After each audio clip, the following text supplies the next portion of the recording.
Aklımda qalan, məni məndən alan, fikrimdə qalan təkcə qadınsan.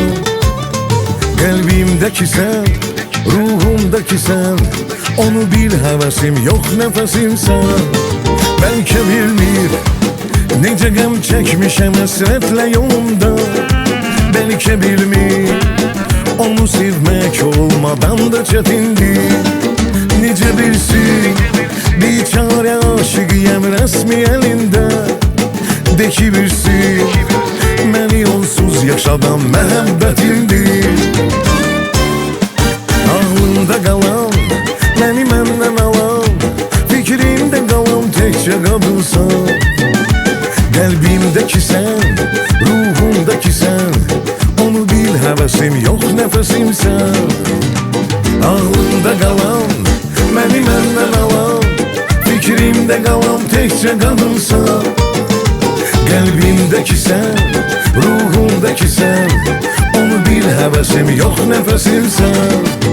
Nə tanışdan, nə də dostdan xəbərin almadım ya. Otağımda asılan rəsminə baxdıqca danışdım. Bil ki sənsiz, nə bir arzum, nə bir istək, ümidim var. Bəlkə döndü, deyərək səbirlə, möhlətlə barışdım. Ağlımda qalan, məni məndən alan, fikrimdə qalan təkcə qadınsan. Qəlbimdəki sən, ruhumdaki sən, onu bil həvəsim yox nəfəsimsən. Ağlımda qalan, məni məndən alan, fikrimdə qalan təkcə qadınsan. Qəlbimdəki sən, ruhumdaki sən, onu bil həvəsim yox nəfəsimsən.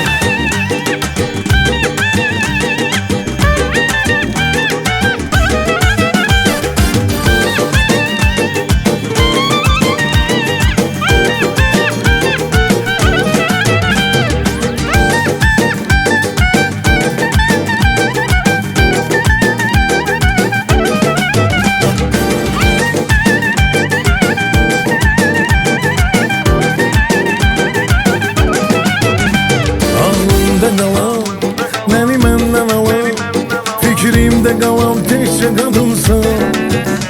Qəlbimdəki sən, ruhumdaki sən, onu bil həvəsim yox nəfəsimsən. Ağlımda qalan, məni məndən alan, fikrimdə qalan təkcə qadınsan. Qəlbimdəki sən, ruhumdaki sən, onu bil həvəsim yox nəfəsimsən.